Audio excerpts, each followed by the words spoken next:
pretty big piece. Moderately so. Yeah. Okay, so the composer is from what country? Hungary. Okay. Do you know anything at all about the Hungarian language? No. Well, I'm just about in the same boat. Except that I do know from Hungarian friends that it is very common that words have stress on the first syllable. So the way you say yes in Hungarian is igen, igen. Okay, so many years ago there was a very wonderful musician who was a famous quartet player who taught here named Eugene Lehner. His name was actually Jenő Lehner. He was Hungarian. He was a member of the Polish string quartet. And he was definitely Hungarian, okay? And I heard him, where are you from? And he said, I am Hungarian. Hungarian. Okay, so that the stress on the first syllable is a very, very common thing. And in Bartók, if you know the Rhapsody, yada, yada, yada is the very typical Hungarian rhythm. That's the first thing to say. The second thing to say is that while both Bartók and Kodaly spent a fair amount of their time researching the roots of their music by traveling with primitive recording devices to villages all over that corner of Europe, starting with Hungary and Romania and Bulgaria and those areas. They nonetheless, they were very serious composers. And so they wanted to capture the flavor of that music, but they also knew that there was a kind of a rhythmic backbone to it. And there are times when it is really very free, but other times when it shouldn't be so free. And I would guess that Kodaly, who had taught himself how to play the cello as a young man, he played keyboard and some other instruments also. But he actually taught himself how to play the cello. There was where he lived, there was nobody to teach him, and he knew enough about it, and so he bequeathed this wonderful piece to us. I think that in this kind of piece, something called a sonata, as opposed to dances from Galanta, something like that is a very full. Hari János, there's something about a famous historical figure from his country and telling a story like that about the people. That what he was trying to do in a sonata was like it used to be said when I was a kid, every American writer was trying to write the great American novel. So I think that Kodaly was trying to write the great Hungarian sonata. And this is an example of it, and it has all of these moods and he's trying to capture everything he can. The first movement is in sonata form. It has a statement with two thematic areas. It has a recapitulation. It has a development. It has a recapitulation and a coda. Okay, so I think the first thing to do is to try and capture the rhythmic character of it. So can you play the beginning again?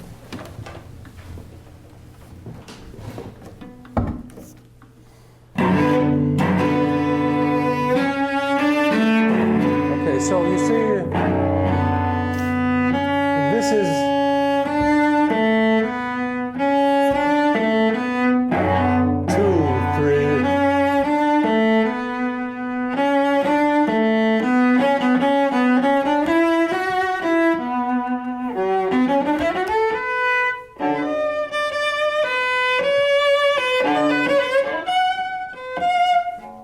try and show that. Don't run away from that note.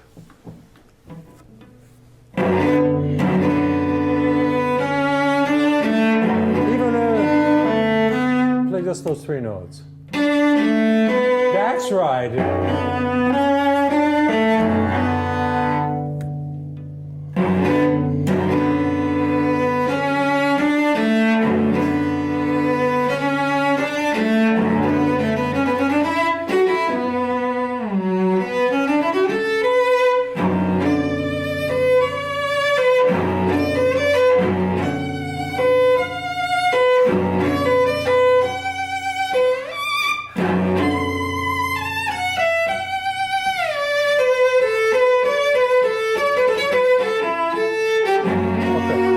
this is, I've heard different people do it different ways, but what I think the music said is,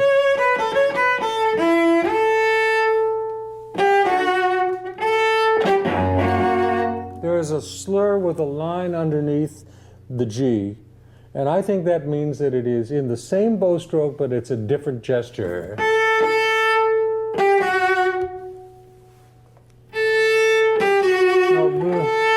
Put your arm down. No, do what I said. Just put your arm down. Now play. So. Okay.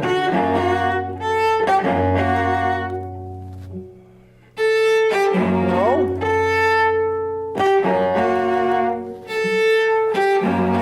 You see, it's a very interesting thing.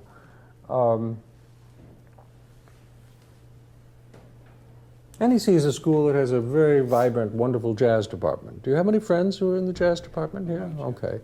Now, because of the kind of school NEC is, I'm sure that everybody who's studying jazz here knows how to read music. But I would say that there's a law in folk music or anything kind of a vernacular, popular idiom, that a lot of people do that without really knowing how to read music. They don't know how the thing looks on the page. They just know how it sounds, and that's their tradition. So we have something like that here too. It's called contemporary improvisation. It used to be called third stream. And for them, it's the sound. It doesn't matter the instrument. It doesn't matter the form. It doesn't matter. It's going according to what your ear tells you.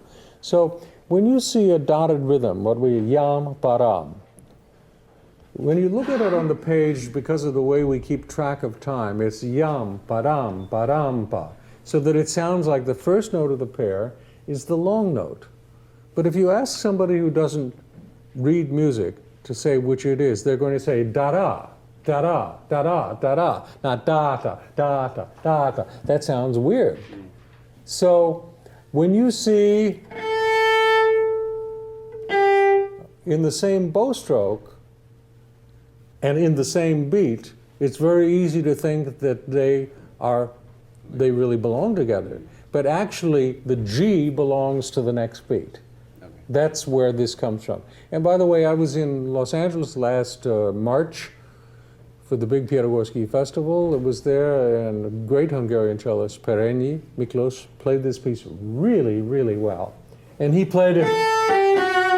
So, what do I know? He's Hungarian. You know. But I don't think that's what the composer wrote. Okay. So can you go on from there? Do you want me to do the...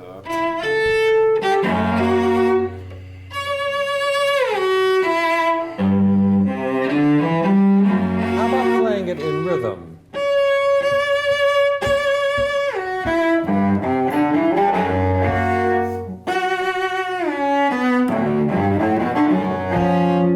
I'd like to at least, even if you want to play a little bit freely, I'd like to know where the beat is from the high F, C sharp.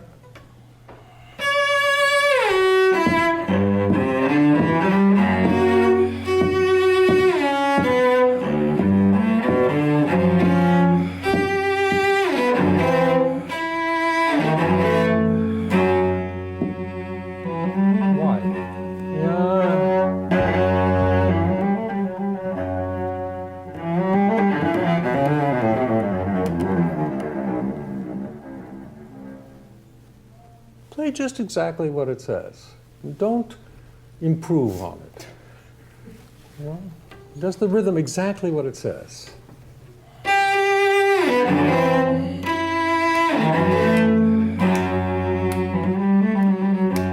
you're faster.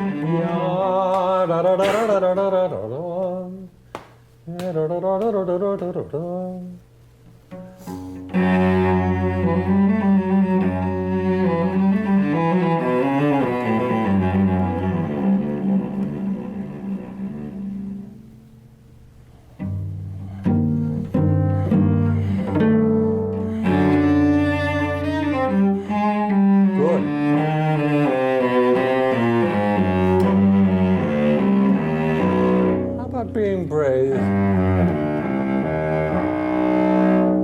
one bow.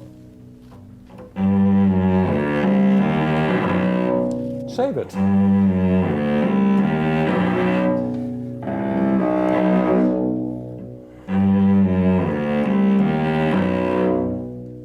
Three, one. 1, 2, 3, 1, 2.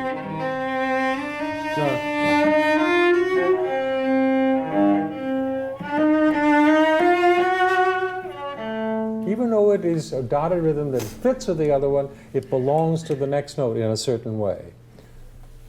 Should I just go for the G? Sure.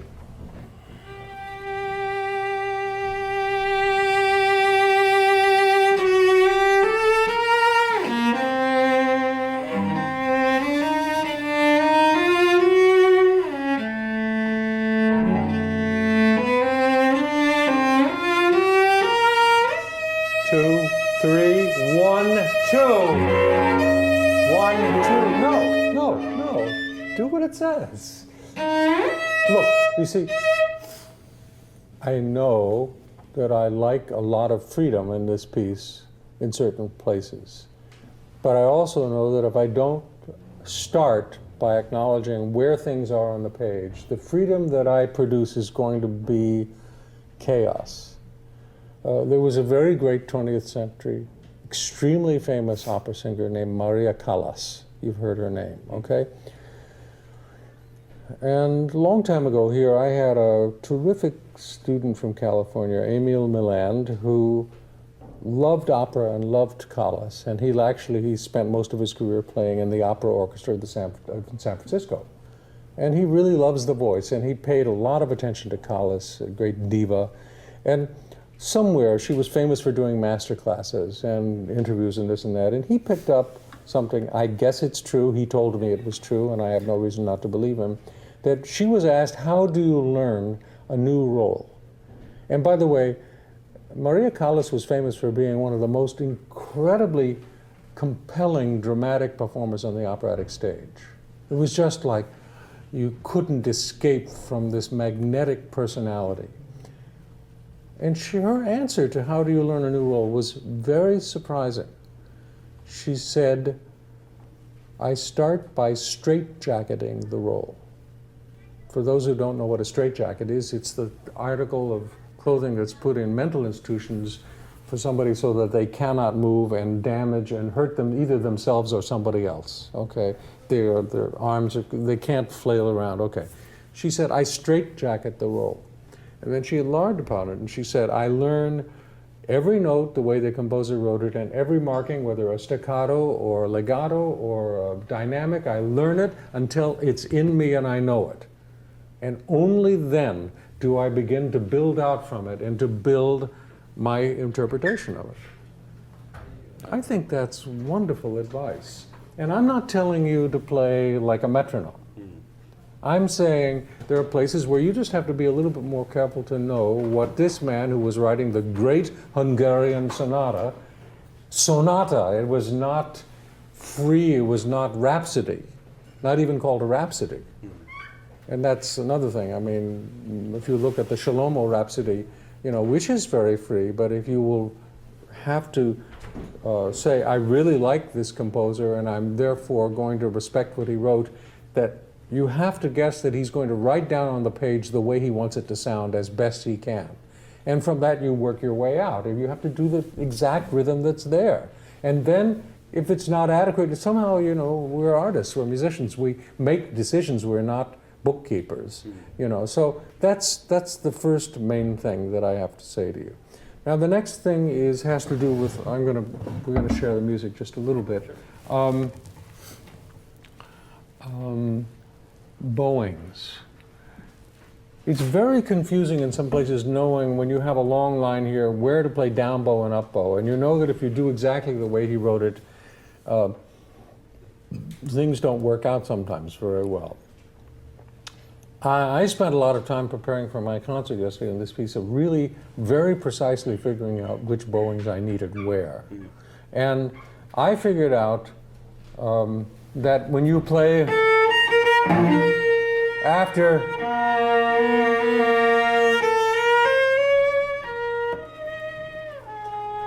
that each of these I wanted to be down bow.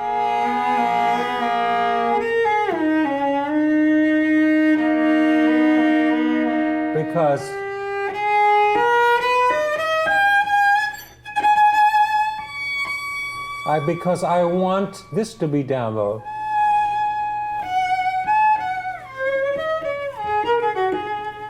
Because the stress is not da da da da da ya da da ya da da da. So I want to be down bow there. So that means the high note has to be up bow. Okay. And you can do the math. You can figure out how you want it to go. But then, if you go turn the page to the next time it comes, it's opposite because just where is it? It's over here. Okay, so here. So in this one, I figured out they all have to be up bow.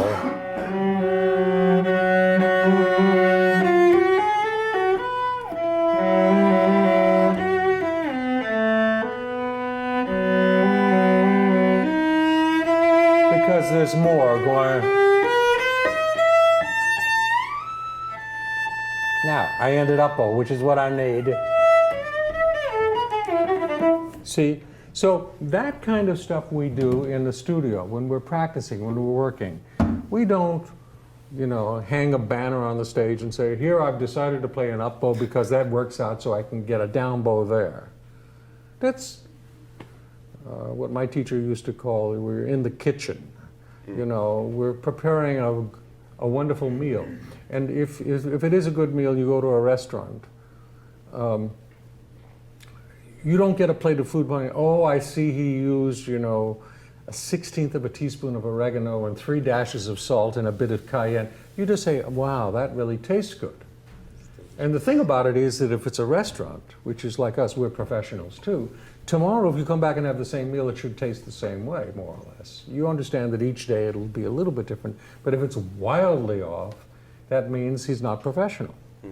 So there are lots of places in here where you came out in directions that maybe are not absolutely comfortable for you. Like at the very end, you know, so it says up there, wow, how do I make it diminuendo? It says perdendosi or something like that, perdendo, something like that. So I'm happier doing that on a down bow. So what I do is simply, after playing up bow,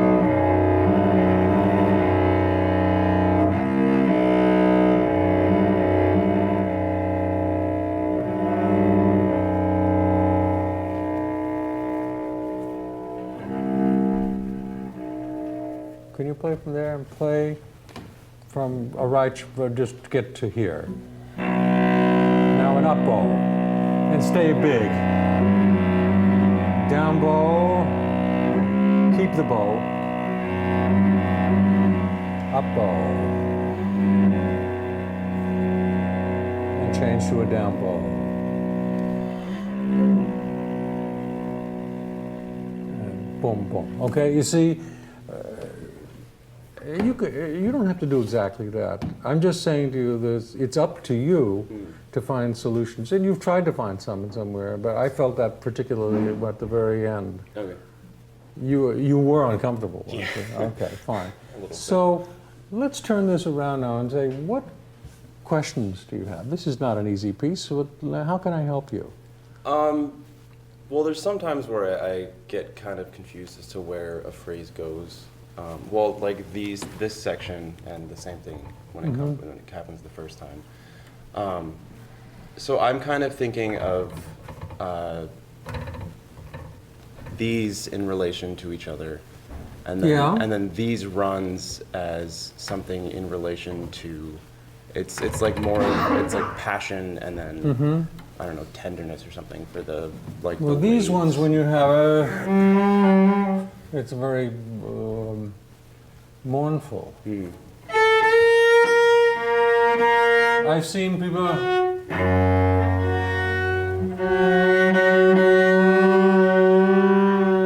I've heard people do that. I think you can do that. It's kind of wailing, whether you play it fingered or whether you just slide the finger back and forth. Could be either way. So when this one comes,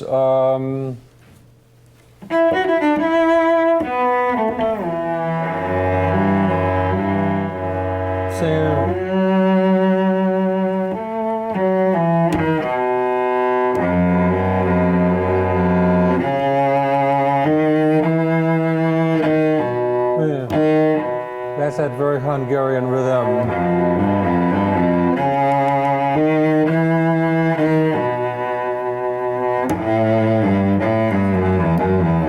That's Sonata, very rhapsodic.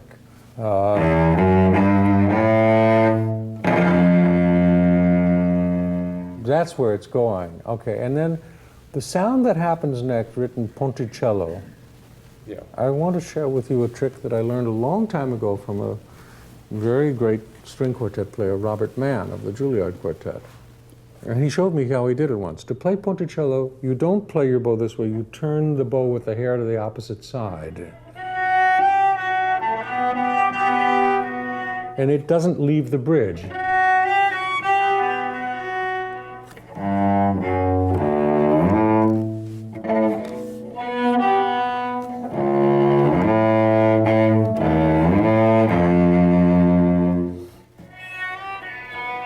Can you try it?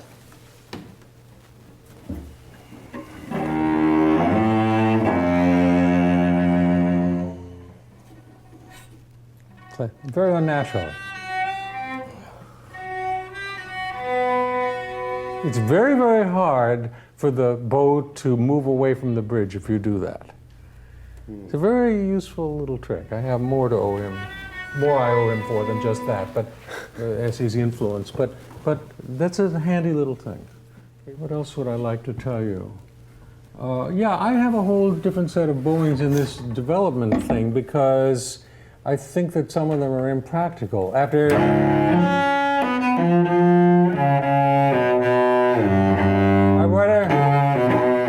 rather have that, so I do. It's I don't feel any need to slow that because I think the gesture is the power of each beat. You want to try that? So separate this beat.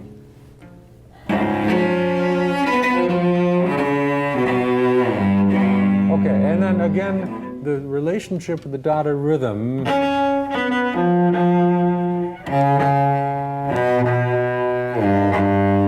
The little note belongs to the note after it. The first note of the pair is the short note. And that's counterintuitive to the way it looks on the page. Try that again.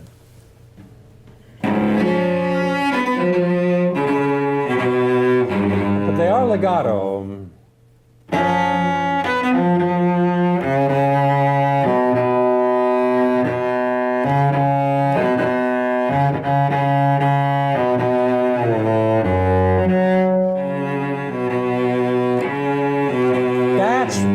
That's to my taste. Okay. That sounds full and rich, and it sounds like the right rhythm.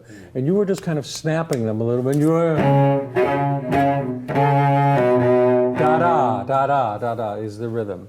Well, we're running out of time, so let's think. Any other? It's